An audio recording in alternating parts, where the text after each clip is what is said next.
Assalamualaikum warahmatullahi wabarakatuh. Perkenalkan, nama saya M. Farid dengan NIM 06 12 12 82 42 90 45. Di sini saya akan melakukan podcast dengan mata kuliah perkembangan peserta didik dengan teman saya Arya Muhar. Jadi, baiklah yang pertama yaitu setiap manusia adalah unik. Manusia diciptakan dengan berbagai persamaan dan berbeda masing-masing yang membedakan dengan orang lainnya. Budi adalah seorang siswa yang masuk ke SMK di kotanya tinggal. Siswa tersebut memilih masuk SMK karena saran dan pertimbangan dari keluarga. Alasannya yaitu adalah setelah lulus maka akan mudah untuk mendapatkan pekerjaan. Keluarganya termasuk keluarga yang kurang mampu, sehingga akan kesulitan ketika ia mau melanjutkan ke jenjang pendidikan yang lebih tinggi. Di sisi lain, sebenarnya ia tidak berbakat di jurusan SMK karena sekarang ini ia berbakat di bidang komunikasi. Untuk masuk sekolah komunikasi memerlukan biaya yang tidak sedikit, dan sekolah tersebut ada di luar kota. Sebagai seorang pendidik, solusi apa yang akan Anda berikan kepada Budi sehingga dia bisa menerima keadaan ini dan memaksimalkan potensi yang ada pada dirinya? Jadi orang tua Budi telah mendiskusikan bahwa Budi akan bersekolah di SMK untuk membantu finansial keluarganya. Sedangkan Budi tidak berbakat di bidang SMK tersebut. Jadi menurut saya Budi harus memilih apa yang dia inginkan. Karena sesuatu yang dipaksakan itu biasanya tidak baik ujungnya. Tapi di SMK sekarang itu kan jurusan itu kan bukan tentang keteknik saja kan, tapi banyak di bidang DKP, seperti sinema kan. Ya. Karena banyak program baru kan di SMK ini kan. Ya, mungkin Budi bisa masuk ke jurusan itu kan. Ya, betul sekali.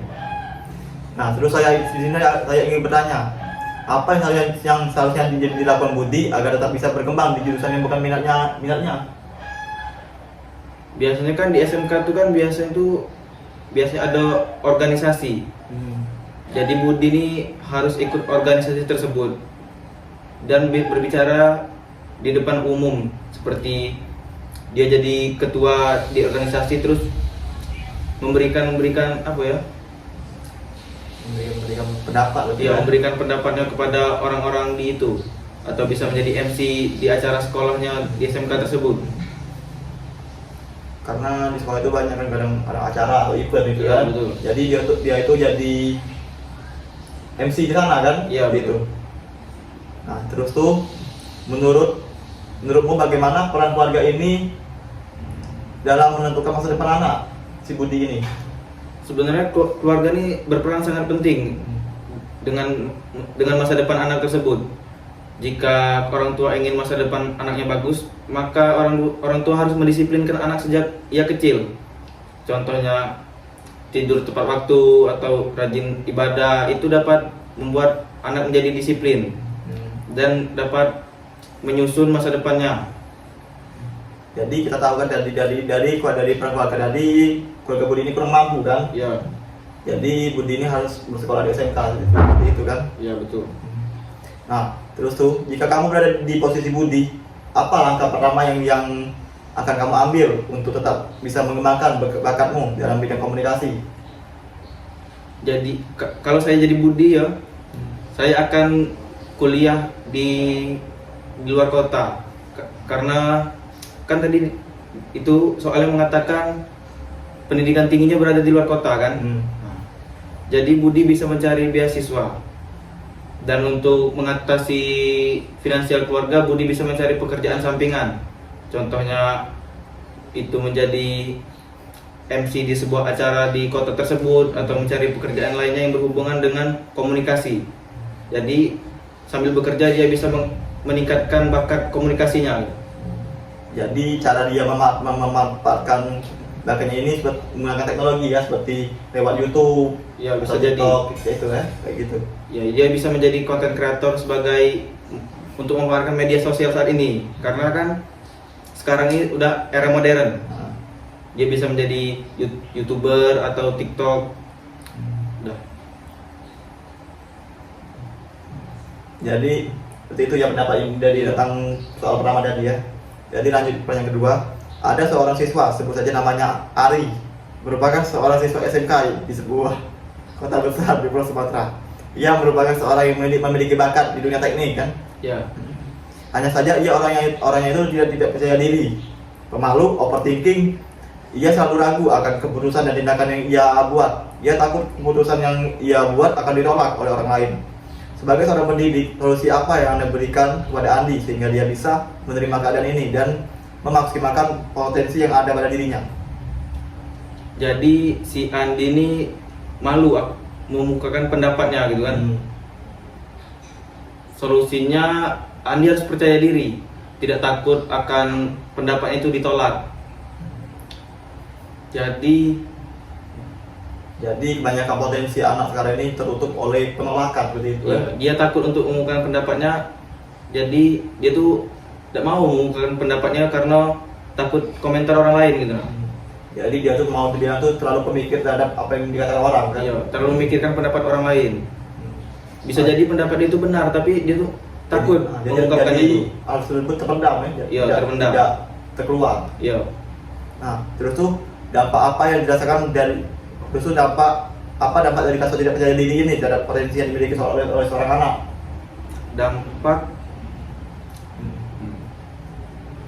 Dampaknya itu ya bakat itu bakal terpendam karena tidak dikeluarkan. Jadi kita sebagai pendidik ini mampu ya untuk memunculkan bakat Iya, anak. kita harus sebagai pendidik ini kita harus mendekatkan diri biar murid itu tidak merasa takut untuk mengungkapkan pendapatnya. Dengan cara contohnya berdiskusi kepada muridnya gitu. Jadi hal itu dimulai dari kita pendidik ya, Iya. gitu kan. Jadi terus bagaimana cara menghadapi rasa takut akan penolakan dalam hidup sehari-hari?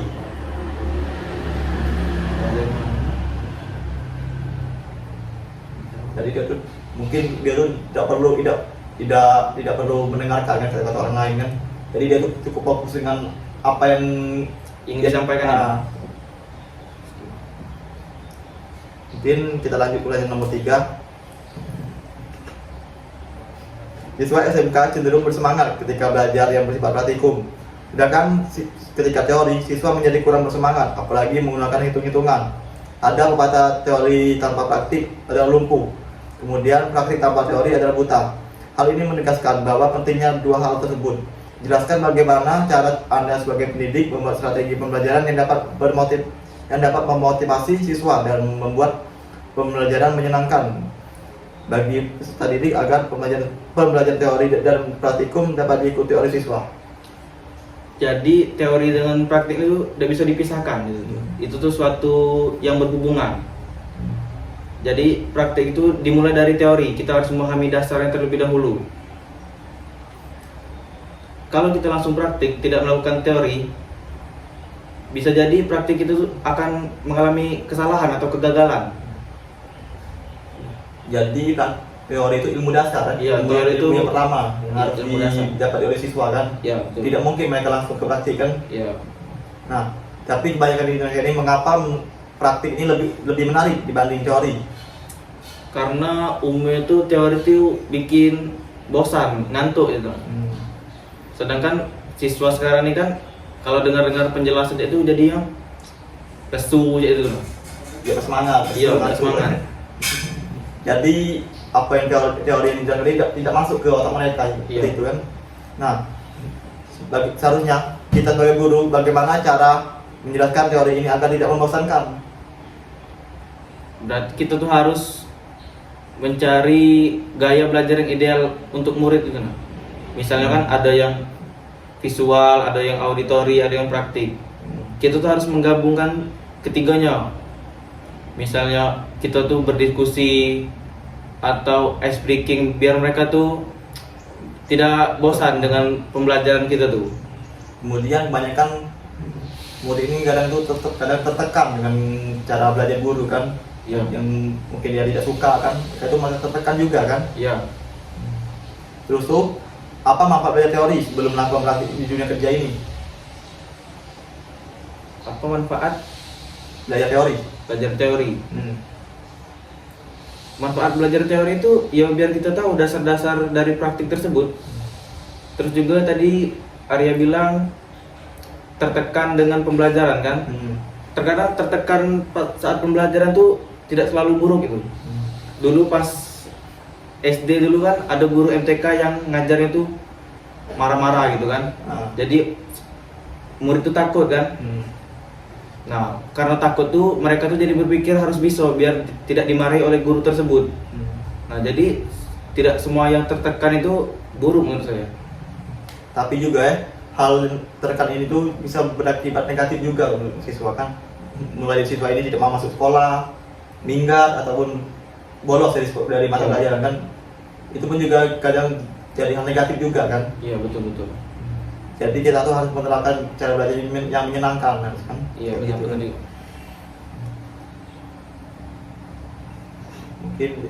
Mungkin lanjut ke pelajaran nomor 4 ya ini ya. Emosi remaja itu cenderung tidak stabil, sering meluap, rasanya mudah marah, terbawa emosi dan emosi-emosi negatif lainnya. Terkadang sikap itu diarahkan ke hal-hal negatif. Bagaimana tindakan kita sebagai pendidik untuk mengatasi hal tersebut? Jadi emosi remaja tuh tidak stabil. Terus meluapkannya dengan cara-cara negatif itu kan. Pertama kita tuh harus mendekatkan diri dengan siswa tersebut atau murid tersebut. Bertanya apa yang sedang, apa masalah mereka dan memberikan solusi. Misalnya mereka tuh lagi galau, kita harus menjadi tempat curhat bagi siswa tersebut, biar mereka tuh tidak terbuai dalam kesedihan tersebut. Jadi kalau mereka tidak dengan kamu, mereka tuh akan mencari tempat lain, di ke arah lain seperti hal negatif, gitu kan. Misalnya kan dia lagi galau kan, biasanya tuh orang-orang tuh mabuk tuh kan, makanya kita tuh harus menjadi tempat curhat mereka gitu, biar mereka tuh melampiaskan dengan hal-hal yang positif gitu. Tapi banyak zaman sekarang kan kalau orang seperti itu kan dibilang alay katanya kan. Ya, tapi betul. Menurut saya hal seperti itu tidak apa-apa kalau mau didengarkan kan. Iya, tidak apa-apa. Karena itu dapat membantu sesama manusia kan, karena kita makhluk sosial kan. Iya, betul. Tapi kebanyakan negatif ini tapi anak-anak sekarang ini banyak ke arah hal negatif kan, seperti penyalahan hal-hal yang dipakai pada umur mereka saat ini kan, seperti merokok, seperti itu kan. Itu biasanya tuh mereka melakukan hal negatif seperti merokok, minggat, itu karena mereka ingin diterima di golongan tersebut atau suatu circle tersebut. Mereka ingin terlihat keren. Iya, mereka ingin terlihat keren dan ingin bergabung dengan kelompok tersebut. Ya, karena di umur seperti itu banyak remaja ini pengen hal-hal baru seperti itu kan. Iya. Pengen mencoba hal-hal kayak gitu karena mereka pikir itu keren kan. Iya. Padahal itu tuh sebenarnya tidak bagus untuk kedepannya, seperti merokok itu kan contohnya. Mereka tuh merokok biar terlihat keren. Padahal untuk masa depan itu tidak bagus untuk tuanya, misalnya napasnya jadi pendek gitu. Terus minum itu tidak bagus bagi hati, paru-paru. Pokoknya tidak bagus untuk masa depan. Jadi mereka sebaiknya mencari kelompok yang bagus atau circle yang bagus, seperti kelompok yang sering olahraga atau jogging.